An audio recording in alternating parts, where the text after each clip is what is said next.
Now here's the second law that changed my life forever in network marketing. I learned the law of sowing and reaping.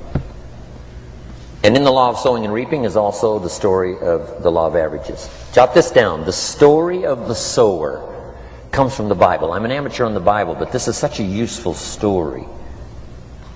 Here's what the story says.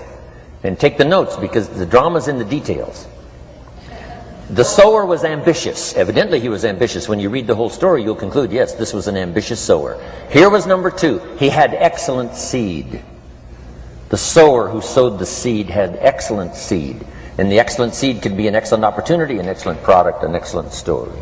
So we've got an ambitious sower with excellent seed. But now here's the rest of the details of the story.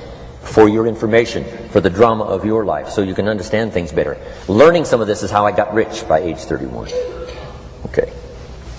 Number one, it says the sower goes out to sow the seed, but the first part of the seed falls by the wayside and the birds get it. So jot this down. The birds are going to get some of the seed. The birds are going to get some of the seed. Now you say, well, Mr. Arnold, what does that mean? Well, I invite John to come to a meeting. He said he'd be there Tuesday night. Tuesday night I show up, John isn't there. I say, John, I wonder why John didn't make it. Now I know the answer. The birds. The birds. John had this great idea of coming to the meeting to look at an opportunity, and somebody stole it and said, you're not going to go see network marketing. And he says, well, maybe not. So have you jotted that down now? The birds are going to get some. Now when the birds get some, you've got two options. Number one is to chase birds.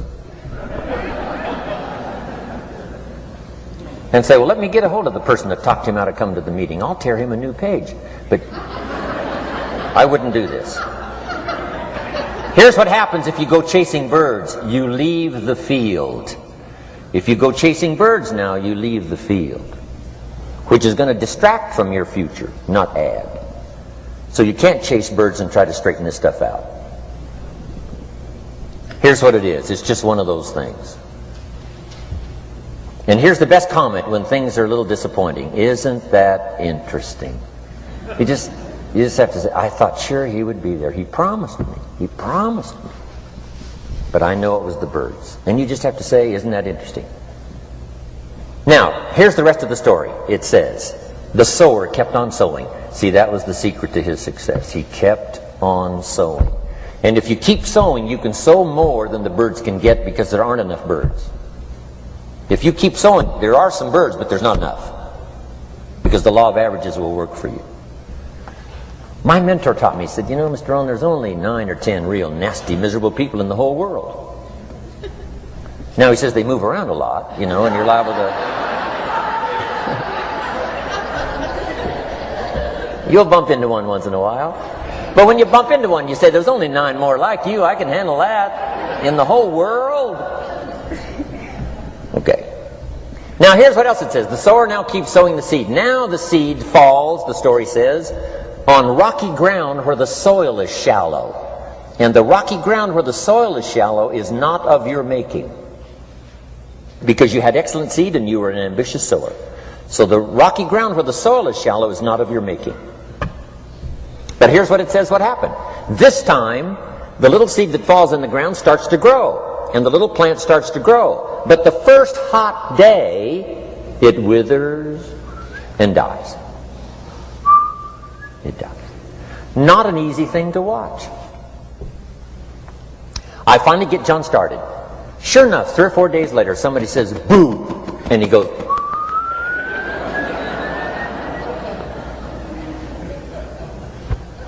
He's gone. Doesn't show up at the second meeting. And I say, I thought sure John would last a week. What happened? Jot this down. The hot weather is going to get some. And this is not of your making. Here's what you must say when that happens. Isn't that interesting? Wow. What can you do? The answer is nothing. You say, well, I'm going to try to change this. I wouldn't take that class. You know, the sun comes up in the east. Somebody says, why is that? I wouldn't spend much time on that. Just let that happen. Don't go for this why stuff. I'm giving you the answers here. The answers is in the structure, and the consequences and in the deal. The answer is in the deal. Anything beyond that is not worth study. You say, well, how come some just last a little while? I wouldn't sign up for that class. Here's the answer.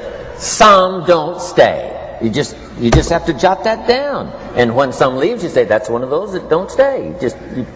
Now you know what category to put them in. And you can't solve this now. You can't. It's like rearranging the seasons. You can't fool with that. All you can do is cooperate with the way things are set up. I didn't set it up. You say, well, it shouldn't be this way. Well, when you get your own planet, you can rearrange this whole deal. But on this planet, you're a guest. You've got to take it as it comes.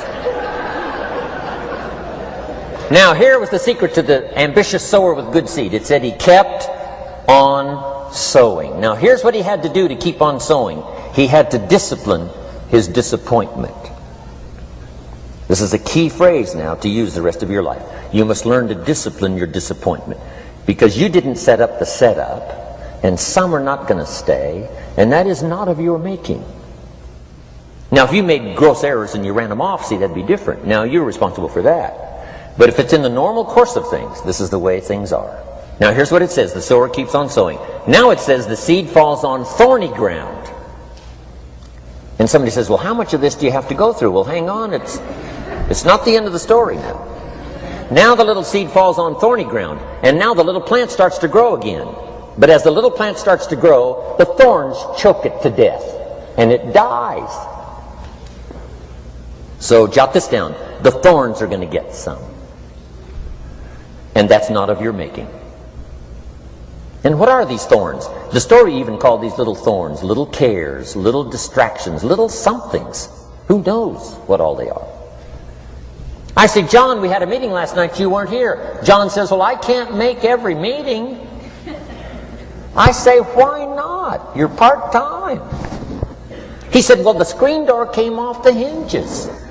And you just can't let your house fall apart. You got to take some time and fix things up. And I can hear the thorns going,